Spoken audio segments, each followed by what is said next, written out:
ይኸውልሽ ማለት ሰሚኛልሽ ዛሬም እንደሌላ ጊዜ እታገላለሁ ብትይ ግንባርሽን ብዬ ነው የምገልሽ። ቆይ ሁሉ ነገር እየቀለዳችሁ ነበር ማለት ነው። ሰራላችሁ በሩክፈቱልኝ በሩክፈቱን እያልኳችሁ ነው። ሁላችሁንም አለቃችሁ ሁላችሁም። ማለትም ቃል ይዟል። ምሳሌም አለች፣ እኛም አለ፣ ብሩክም አለ። ስለዚህ ዝናና ካሌብ ከነግብረ አበሮቹ ወደ ወይኔ ይወርዳል። ያንን ለበቅ ስለኔ ምን ታውቂያለሽ? ምን የምታውቂው ነገር አለ? ለእነሱ የነገርሻቸው ንገሪኝ። ያው እነሱ እንዳሉ ፖሊስ ይዘህ ድሮ በጣም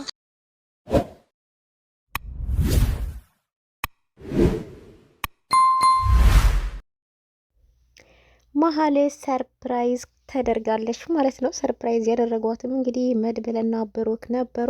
እሱም እንግዲህ አንቺ ከዚህ ቤት የትም አትሄጂም፣ እንደ ቀድሞ ህይወትሽ ከብሩክ ጋራ መኖር ትጀምሪያለሽ። ብሩክ ያንቺ ባል ሆኖ አንቺ ደግሞ የብሩክ ሚስት ሆነሽ ትቀጥያለሽ። እዚህ ቤት ተጸጽተሻል፣ ተመልሰሻል እያሏት ይገኛሉ። እሷም እንግዲህ እውነት መስሏት በጣም ደስ ብሏት ቅድስትን ለመበቀል በውስጧ እያሰበች ነበረ። ነገር ግን እነሱ ሰርፕራይዝ ነው እያደረጓት ማለት ነው። ሰርፕራይዙ ግን እሷን አስደንግጧት ለማመንም ከብዷት ነበረ። ነገር ግን መጨረሻ ላይ ቀልድ እንደሆነ ስትደርስበት በህይወቴ እየተጫወታችሁብኝ ነው እያለች ትገኛለች ማለት ነው። ሰላም ጤና ይስጥልኝ ውድና የተከበራችሁ የቻናሌ ቤተሰቦች ሁላችሁም ሰላም ብያለሁ። በያላችሁበት ሰላማችሁ ብዝት ትርፍ ይበልኝ እያልኩኝ እንግዲህ ምሳሌ ድራማ ደስ የሚልና አስተማሪ ብዙ ቁም ነገር የምታዩበት ነው። ብሩክ እንግዲህ የአባትነት ጥግ ነው የምታዩበት። ለልጁ መልካም አባት ለልጁ ሲል ራሱን አሳልፎ እንደሰጠ ነው እንግዲህ የምናየውና መድብል ደግሞ ጀግና ወንድም እንግዲህ ታላቅ ወንድም እንደ አባትም ነውና እንግዲህ ለወንድሙ ለብሩክ ጠበቃ ሆኖታል ማለት ነው። እንግዲህ በአሁን ጊዜ ላይ በጣም ከጎኑ ሆኖ ህይወቱን ያተረፈለት እንግዲህ ከፈጣሪ በታች እንግዲህ መድብል ነውና እሱም እንግዲህ ማህሌት ወደ ቤታቸው ተመልሳ ነበረ። እሷም እንግዲህ ቤታቸው ውስጥ ለጊዜው ያስቀመጧት ግን ቢያስቀምጧትም እያንዳንዱ እርምጃውን በእያንዳንዱ ስቴፕ ምን እንደምታደርግ ጠንቅቀው ያውቁ ነበርና ወደዛም ጌት እንግዲህ ተመልሳ የገባቸው ዝና ልኳት ነው። እንግዲህ ዝና ልኳት እሱ የሱ ተላላኪ ሆና ነው እንግዲህ የተጸጸተ ሰው መስላ ወደ እነሱ ቤት የገባችው።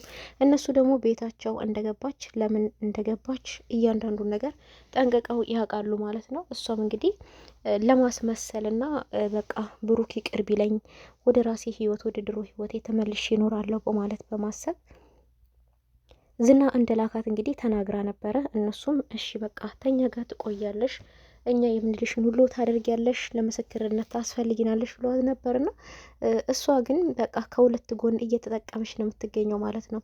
ለመድብልም ትሰራለች፣ ለዝናም ትሰራለች ማለት ነውና እንግዲህ መጨረሻ ጊዜ ጥቅም ወዳድነቷ፣ ገንዘብ ወዳድነቷ ከዛ ቤት እንድትባረር ያስደረጋት እንግዲህ መድብልን ሙዚቃ እንግዲህ ኒሞሪ ሰርቃ መሸጧ ነው ማለት ነው። እናም እሱ እንግዲህ በቃ እንኳን ደስ አለሽ ነው የተባለችው መጨረሻ ላይ። ብሩክ እንግዲህ ከእሷ ጋር መኖር እንደሚፈልግ ነው የነገራት እና እሷ እንግዲህ እውነትን እየመሰላት ነገር ግን ሌሎቹ ተመካክረው ነው በእሷ ላይ እየተጫወቱበት ያሉት እና ከዛ በፊት እንግዲህ ያው መድብልም አስፈርሟት ነበረ። ፈሪሚ ብሎ እንግዲህ ፖሊስ ታስፈልጋችኋለች መመስከር እንኳን ባትችል ማካል ቆማ ነገር ግን ወረቀት ላይ አስፈርሟት ነበር የተባለውና ስለዚህ ወረቀት ላይ አታለው አስፈርሟታል። እሱም ደግሞ እንግዲህ ከመፈረሟ በፊትም እዚህ ቤት መቀጠል እንደምትችል ተጸጽታ ወደ ማንነቷ እንደተመለሰች ምናምን የነገሯት። እሷ በቃ እውነት ነው ብላ እንግዲህ ራሷን ማመን አቅቷት እኔ እኮ አውቃለሁ፣ እኔ እኮ በጣም በድያችኋለሁ እኮ እኔ በጣም ክፉ ሰው እኮ ነው የሆንኩት እያለ እንግዲህ ራሷን እየወቀሰች ነበረ ማለት ነውና እንግዲህ አስፈርሟት ሻንጣዋ እንግዲህ ስትመጣ ሻንጣዋ ተዘጋጅቶላት ነበረ ፈርማ ስትመለስ እንግዲህ እሱም ማመን አልቻለችም። ምንድነው ሻንጣው ብላ እንግዲህ ይዛ የመጣችውን አንድ ሻንጣ እንግዲህ ያዚህ አሳቅፋ አስወጥተዋታል ማለት ነውና ነገር ግን እሷ ከመውጣቷ በፊት ራሱ ብሩክና ቅድስት እንግዲህ እጅ ለእጅ ተያይዘው አይን ላይ ይታዩ ነበርና ማመን ያቃታት ብሩክ አታደርገውም፣ ቅድስት አለቅሽም፣ ሁላችሁም አለቃችሁም፣ በቀላችኋለሁ እያለቻቸው ነበር እንግዲህ በእነሱ ቤት ሆና ዳጣም እንግዲህ ነገር ቆስቋሽ የሆነ ዳጣም አረባካችሁ ማህሌት እንኳን ትውጣ ቆይ ተረጋጉ እያለች ነበርና እሷ እንግዲህ ነገር ለመቆስቆስ ነውና አረባካችሁ እንደው ማህሌት እንኳን ቢሆን ትውጣ እንደው ወይዘሮ ማህሌት በይ እንግዲህ ቻዩ ምንም ማድረግ አይቻልም እያለቻት ነበርና እሷ አንቺ ዱርዬ ቆይ የረሳውልሽ አይምሰልሽ አለቅሽም እያለች ነበር እሷንም እንግዲህ የምትገኘው ነው። በስተመጨረሻው እንግዲህ መድብል በሩን ታላወቅሽው በሩ ይሄ ነው ብሎ እንግዲህ መንቅሮ አውጥቷታል ማለት ነው። ይህ ሁሉ ያደረጋት እንግዲህ የሰው ወሬ ተንኮለኝነቷ ለሰው መልካም ነገር አለማሰቧ ነው። እንግዲህ አሁን ህይወቷ መስቀልቅል ያለው ከዛ ካማረ ህይወት ከብሩክ ቤት ተከብራ ከምትኖርበት ቤት እንግዲህ የወጣችውና መጨረሻም እንግዲህ መውደቂያ የላትም። እህቷ ይፍራታ ቤት ነበር የሄደችው።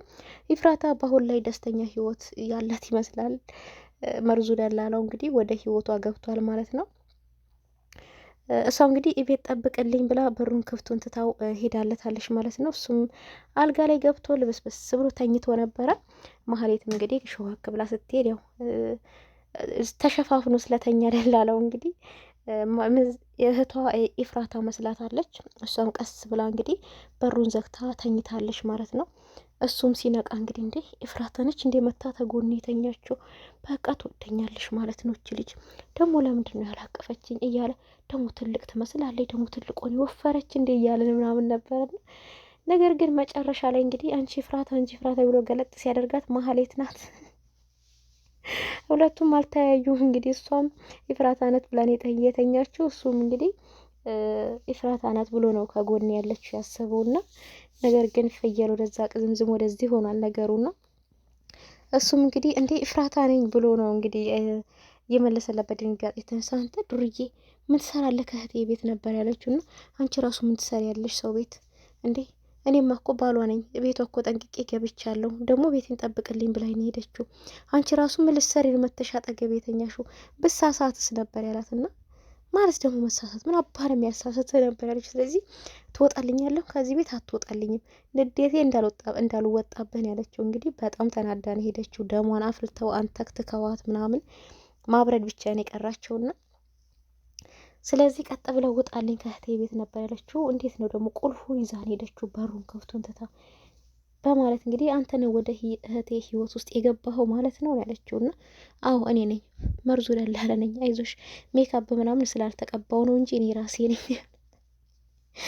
እሷ እንግዲህ ከዚህ ቤት ውጣልኝ በማለት እንግዲህ አውጥቶ ሱሪውን እንኳን ሊወስድ ሲሄድ አልታገዘችም። የታባን ብትሄድ በሩ በዚህ ውስጥ እንዴ ሱሪ ልውሰዳ ብሎ እንግዲህ ሱሪና ጫማውን አንጠልጥሎ ነው የወጣው ማለት ነው መርዙ ደላላውና እንግዲህ እሷ ኢፍራታ ቤት ትመልሳለች። ኢፍራታ እንግዲህ እሷ እንድትመለስባት አትፈልግም። እንደሆነሽ ሆነሽ እዛው ኑሪ እንዳትመለሽብኝ ያለቻት። እንዳትመለሽብኝ የኔ እህትነት ይደርሳል እዛው ተገደሉሽም ሙቺ እኔ ጋር ግን ተመልሰሽ እንዳትመጪ ነበር ያለቻት። ምክንያቱም እኔ በህይወቴ አሁን ደስተኛ ነኝ ህይወቴ እንድታበላሽብኝ ድጋሚ እንድትመሰቃቂኝ አልፈልግም ያለቻትና እንግዲህ ወታለይ ከዝና ጋርም ተገናኝታለች። ዝናም አንቺ ዘረጦ አንቺ መሀይም ምን ብለሻቸው ነበር ምን ብለሽ መስክሪን ያሉሽ እውነቱን ተናገሪን ያላትና እሷ እንግዲህ ያው ምንም ለሷ የምታውቀው ሚስጥር የለም ምንም የሚነግሯት ነገርም የለም። እሷ ፊት የሚወራው ስለ ሙዚቃ ብቻ ነበረ እሱም ስለተወራ ሰርቀዋለች ማለት ነውና ከዛ በዘለለ ስለ ክስ ምናምን ነገር ምንም ነገር አይወራምና ምን ነበር የሚሉሽ እውነቱን ተናገሪ ወይስ ልከውሽ ነው የመጣሹ እያላት ነበርና እሷም እንግዲህ ምንም አላውቅም እኔ የማውቀው ነገር የለኝም ስለ ክስ እኔ ፊት አይወራም ስለዚህ ከዚህም በፊት አስሮ ያሰቃይሽ ያበሳጭሽ እንደሆነ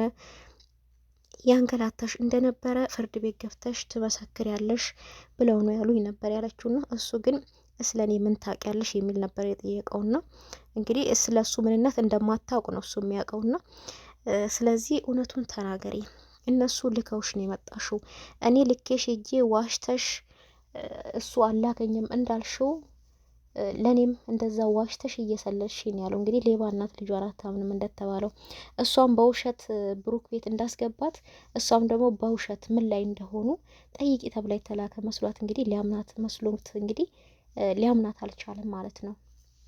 እሷ እንግዲህ ምንም እንደሌለ በተደጋጋሚ ልታስረዳው ሞክራለች። ስለዚህ አንተ ደግሞ ሙቺ ይዛው ነበር ያልከኝ ስለዚህ እኔ ህይወቴን ደግሞ ፈልገዋለሁ መሞት አልፈልግም ባለፈው ሊገለኝ ነው መድብል ሲልክ የምትናዘዡ ነገር ታለ ተናዘዥ ብለህ ነበር ያለችው። እውነት ነው፣ ሊገሉኝ ነው ሙዚቃውን እኔ እንደሰረኩና እንደሸጥኩኝ አውቀዋል ስትል እንግዲህ የምትናዘዡ ነገር አለሽ ነው ያላት።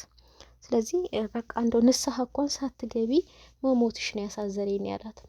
መትቼ ላትርፍሽ አላላትም፣ ለእኔ ነው እየሰራሽ ያለሽ አላላትም። እና እንግዲህ አሁንም ሌላ ስራ ሊሰጣት ነው ማለት ነው መድብል ግን እየተቻለ አይደለም። ዝናም በራሱ መንገድ ያው ፍርሃትን ቢኖርባቸው በራሳቸው መንገድ እየተጓዙ ነው የሚገኙት። ግን ያው መጨረሻቸው የነሱም ውድቀት ነው። አሁንም ደግሞ ፍርሃት ውስጥ ነው የሚገኙት ማለት ነው ዝናና የሁሉም የዝና ግብረ አበሮችም ማለት ነው። እንግዲህ ትህትናም አሁን እያመረረች ትመስላለች። እሷም ብዙ ወራትን እንግዲህ አንድ ክፍል ውስጥ ታስራ ምግብ መጠጥ ይሰጧታል። እንግዲህ እሷ እንዳለው ኩላሊቷን ለማውጣት ለማድረግ አስበው ቢሆንም እንግዲህ ያሰቡት ነገር የከፋ ነው። ነገር ግን እሷም የከፋ ነገር ነው ያሰበችው። እንግዲህ ለምን አብረኸኝ እደር ብዬው እዛው ራሱን እንዲስታርጌው አልወጣም እያለ ትገኛለች። ስለዚህ ለምን አብረኸኝ አታድርም እያለችው ነበረ። የሚያወራውን በስልክ የሚለውን ነገር ሁሉም እያንዳንዱ ነገር ትሰማለች። እና ከመሀሌት ጋርም ሲጨቃጨቅ እየሰማች ነበረ። ስለዚህ እውነት አንተ ዝና ከሆንክ እንግዲህ ወንድነትህን አሳያቸው፣ ወንድነት ካደለ ወንድነትህን አሳያቸው እያለችው ነበር። እና እሱም እንግዲህ ስለ እኔ ወንድነት ትጠራጠር ያለሽ ወይ ነበር ያላትና እሷም ስለዚህ እንግዲህ ይሄንን እየሰማች የነበረች አብረኸኝ እደር ፈርቼ ነው ነበር ያለችው። አትቅለስለሽ ደግሞ ምን አባሽ ነው የምትቅለሰለሽው? እኔ ሰው እንደዚህ ሲቅለሰለስ ደስ አይለኝም እያለት ነበር ትህትናና ከመቼ ወዲህ ነው ከአንቺ ጋር ማድረው ነበር ያላት። ነው አንቺም እንደሌላው ወንድነቴን እየተጠራጠርሽ ነበር ያላት። እሷ እንግዲህ አይ አይደለም አብረኸኝ እንድታደር ብቻ ፈልጌ ነው። እንግዲህ የወሰነችው ወስናለች ማለት ነው። እሷ እንግዲህ ትህትና ነጣ መውጣት አለባት፣ ምንም መሆን የለባትም። እነኚህ ግፈኞች ደግሞ መጋለጥ አለባቸው ማለት ነው። የብዙ ሰው ህይወት እያበላሹ የብዙ ሰው ህይወት እያመሰቃቀሉ ነው እንግዲህ የሚገኙትና እንግዲህ ትህትናም ዛሬ ነገ እየተባለ ህይወቷ እየረዘመላት ነው። የእሷን አካል አውጥተው ሊሰጡት ያሰቡት ሰውዬ እንግዲህ በክፉኛ እንደታመመ እንደውም እድሜውም የገፋም እንደሆነ እና ደም ግፊቱ እንደጨመረ ነው የሚነገረው። እና ስለዚህ አሁን ምንም የሚደርስባት ነገር የለም፣ እዛው ትቀመጣለች። ምግብ መጠጥ ግን አይከለክሏትም። ለእሷ ብለው ሳይሆን ለራሳቸው የምታስፈልጋቸው ስለሆነች ማለት ነው። እና እንግዲህ ዝናም የራሱን መንገድ ይዞ እየሄደ ይገኛል። ግን መጨረሻ ላይ አወዳደቁ የከፋ ነው የሚሆነው ማለት ነው። እና ግፈኞች ሰውን የሚገፉ በሰው ላይ ተንኮልን የሚያደርጉ መጨረሻቸው የከፋ ነው የሚሆነው። እንደዚሁም እንግዲህ ሞገስም ንብረቱን ለማስመለስ እንግዲህ ጫፍ ላይ እንደደረሰ ነው የምንመለከተው። ና ሌላ ደህና ጠበቃ እንዳገኘ እንደዚሁም ደግሞ ሁለተኛ ሚስቱን ከጠበቃ ጋር እንደማገናኝ ከማንም ወንድ ጋር እንደማገናኝ ነው እንግዲህ እየተናገረ ያለው። እንግዲህ ከዛ ከአውሬ እጅ ነጥቄ ሌላ አውሬ እጅ አስገባዋት ሚስቴን እያለ ይገኛል። ነገር ግን ያን ሁሉ ንብረት ያለው ሰው ዛሬ እየተቸገረ ዳጣ ትላንትና እሱ ከጎዳና ላይ አንስተው አንበርገር ሲጋብዛት የተለያዩ ነገር ሲጋብዛት የነበረችው ላይ ግን ዛሬ ከእሷ ብድር እየጠየቀ ይገኛል ማለት ነው። እና እንግዲህ እሷንም በጣም እያፈረ ብድር ጠይቋት ነበርና ከአባትሽ ተቀበይልኝ ብሎት እሷም ወይኔ ቸገረህ ሞጌ በማለት እንግዲህ በቃ ችግር የለውም አታስብ እኔ ከአባቴ ተቀብዬ እምከፍልልህ እያለችው ነበርና አመሰግናለሁ ብድር መላሽ ያደርግልኝ ነበር ያለውና እሷ እንግዲህ በጣም የተናደደችው እንዴት ብድር መላሽ ያደርግልኝ ትላለህ? እንዴት አመሰግናለሁ ትለኛለህ? አንተ ለኔ ያደረክልኝ ስንት ነገር ነው ነበር ያለችውና እንግዲህ ብዙዎቻችን ሰዎች ለሰው የሆነ ነገር ስናደርግ አመሰግናለሁ ወይ ምናምን ቁጥቁጥ እንድንል ይፈልጋሉ ማለት ነው።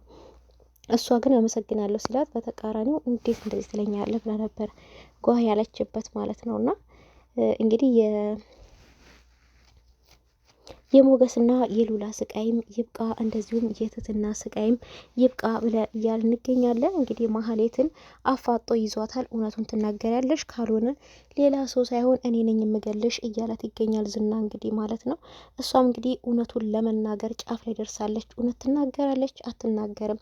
ብትናገርም ባትናገርም ሂጂ ተመልሰሽ እዛ ቤት ግቢ ነው የሚላት እንጂ ሊጠቀምባት ነው እንጂ ለእሷ ምንም የሚጠቅማት ነገር የለም ማለት ነው። እና እንግዲህ ቀጣይ ሜንሽን ደግሞ የራሱ መንገድ እያስተካከለ ይገኛል። እሷም እንግዲህ ከእነሱ ጋር እንደማትሰራ እየነገረቻቸው ቢሆንም ነገሮች ሁሉ እንደከበዷት ብትነግረውም እሱ ግን በፍጹም ሊረዳት አልቻለም ማለት ነው። አንቺ እኮ መኖር የሌለብሽ ሰው ነሽ እዚህ የምትኖሪው፣ ስለዚህ እውነት እዛ ቤት እየተደረገ ያለውን ነገር እያንዳንዷን ተናገሪ እያለ እንግዲህ አፋጧት ይገኛል ማለት ነው። እሷ ያው ያለው ነገር ተናግራለች። እንግዲህ በውሸት እንግዲህ ሌላ ነገር ብላ ታሳምነው ከሆነም አናቅምና ቀጣይ ምን ይሆናል የሚለውን እየላችሁ እመጣለሁ። እስከዛው ድረስ ቸር ሰንብቱልኝ። ለቻናል አዲስ ሆናችሁ ሰብስክራይብ እያደረጋችሁ ነባሮች ላይክ እያደረጋችሁ ሀሳብ አስተያየታችሁን ኮመንት ላይ አስቀምጡልኝ። ሁላችሁንም ከልብ አመሰግናለሁ።